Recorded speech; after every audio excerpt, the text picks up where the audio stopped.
নমস্কার। আজকে শিমের একটা নিরামিষ রেসিপি আপনাদের সঙ্গে শেয়ার করছি। রেসিপিটা তৈরি করা ভীষণই সহজ, খেতে খুবই ভালো হয়। তাহলে চলুন শুরু করা যাক আজকের রেসিপি। সঙ্গে আছি আমি আপনাদের বন্ধু মহুয়া। আমার চ্যানেলে আপনাদের সবাইকে স্বাগত জানাচ্ছি। শিমের রেসিপিটার জন্য আমি এখানে 200 গ্রাম শিম নিয়ে নিয়েছি। শিমটা ভালো করে ধুয়ে তারপর শিমগুলোকে কেটে নিয়েছি। শিমে দুদিকে শিরাগুলো ফেলে যেভাবে নেয় ঠিক সেইভাবেই কেটে নিয়েছি। এইবার রান্না শুরুর আগে একটা আমি মশলা তৈরি করে নেব।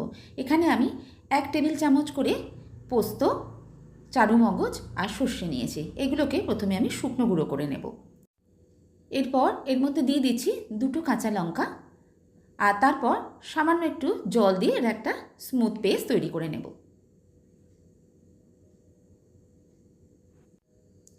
এবার একটা কড়া বসিয়ে দিয়েছি। কড়াতে দিয়ে দিয়েছি 1 চামচ সর্ষের তেল। তেলটা ভালো করে গরম করে নেওয়ার পর এবার এর মধ্যে আমি শিমগুলোকে ভেজে নেব।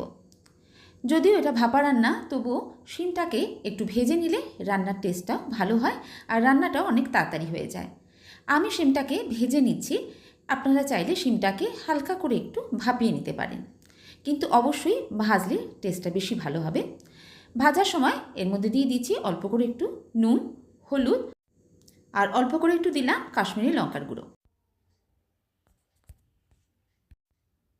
মিনিট 2 শিমটাকে ভেজে নিয়েছি। এবার শিমটাকে উঠিয়ে নিচ্ছি।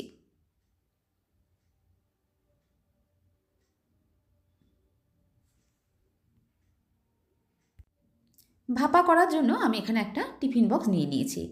টিফিন বক্সটা ঢাকা টাইট হবে এমন টিফিন বক্সে নিতে হবে। এর মধ্যে যে পেস্টটা তৈরি করেছিলাম সেটা নিয়ে নিচ্ছি।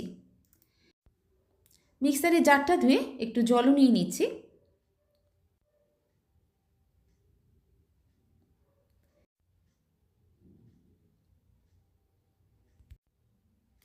এর মধ্যে দিয়ে দিচ্ছি 2 চামচ টক দই। নুন দিয়ে দিলাম। কালারের জন্য দিচ্ছি অল্প করে একটু হলুদ গুঁড়ো আর অল্প একটু কাশ্মীরি লঙ্কার গুঁড়ো। এতে কালারটা বেশ সুন্দর আসবে। সব কিছু বেশ ভালো করে মিশিয়ে নিচ্ছি। 1 চামচ সর্ষের তেল দিয়ে দিলাম। এবার এর মধ্যে দিয়ে দেবো ভেজে রাখা শিমগুলো।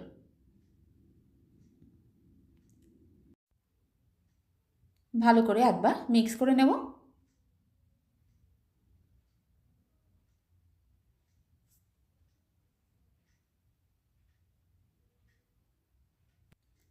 ওপর থেকে 2টো কাঁচা লঙ্কা দিয়ে দিচ্ছি। এবার টিফিন বক্সের মুখটা টাইট করে আটকে দেব।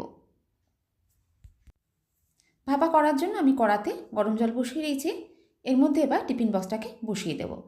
জলটা এমনভাবে দিতে হবে যাতে টিফিন বক্সের অর্ধেকটাই জলের মধ্যে থাকে। ঢাকা দিয়ে এবার 10 থেকে 15 মিনিট এটাকে ভাপিয়ে নেব। 15 মিনিট ভাপিয়ে নিয়েছি। এবার গ্যাসের ফ্লেমটা অফ করে দিয়েছি।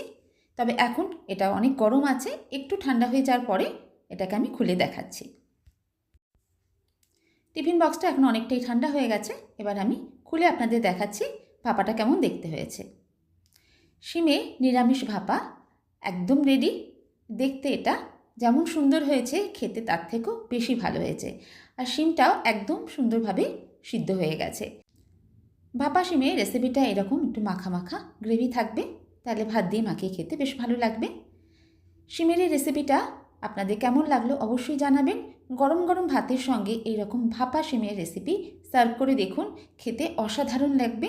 যে কোনো নিরামিষ দিনে এইভাবে বানিয়েই ফেলতে পারেন শিমের এই অসাধারণ সুন্দর রেসিপিটা তৈরি করা ভীষণই সহজ। আপনারাও বাড়িতে খুবই ভালোভাবে করতে পারবেন। তাহলে অবশ্যই একবার বানিয়ে খাওয়ার অনুরোধ রইল। আর রেসিপিটা ভালো লাগলে অবশ্যই আমাকে কমেন্টে জানাবেন। আজ আসি বন্ধুরা, আবার কোনো এই রকম সহজ অথচ সুন্দর রেসিপি নিয়ে আপনাদের কাছে হাজির হয়ে যাব। সবাই ভালো থাকবেন, সুস্থ থাকবেন। সবাইকে অসংখ্য ধন্যবাদ।